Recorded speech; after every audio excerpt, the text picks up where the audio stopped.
Welcome to OBDSync. In this episode we're going through how to program a replacement body control module on a Holden CG Captiva. So first off, click the vehicle button and go to the body control module tile. This will then begin loading in the available options for this module. We'll head over to the flashing tab. We'll make sure that we have a battery charger or maintainer fitted to the vehicle first, and once we do, we'll go ahead and click on the right button. This will then begin downloading the required calibrations to suit this module in this vehicle. After it's done that, it will then begin the flashing sequence.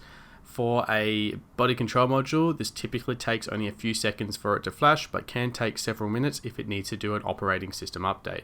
As we see here, it was a calibration only flash, so it was nice and fast.